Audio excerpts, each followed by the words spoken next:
నారా చంద్రబాబు నాయుడు అను నేను తెలుగుదేశం పార్టీ జాతీయ కమిటీ అధ్యక్షునిగా రాగద్వేషాలకు తావు లేకుండా కుల మత ప్రాంతాలకు అతీతంగా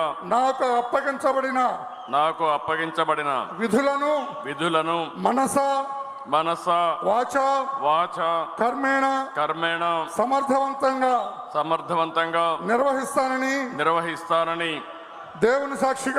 దేవుని సాక్షిగా తెలియజేస్తున్నాను. తెలుగుదేశం పార్టీ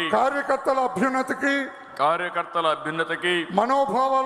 మనోభావాలకు అనుగుణంగా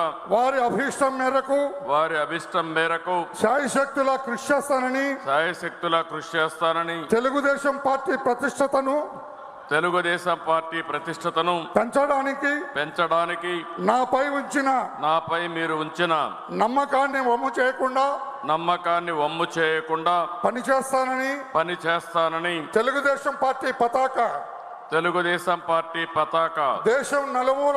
దేశం నలుమూలల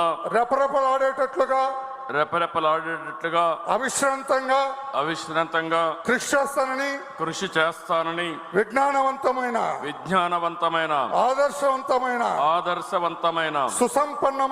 సుసంపన్నమైన సమాజ స్థాపనకు ఆర్థిక అసమానతలు తొలగించి రాష్ట్రాల సమగ్రాభివృద్ధికి శక్తి వంచన లేకుండా కృషి చేస్తానని తెలుగుదేశం పార్టీ జాతీయ అధ్యక్షునిగా ప్రమాణం చేస్తున్నాను.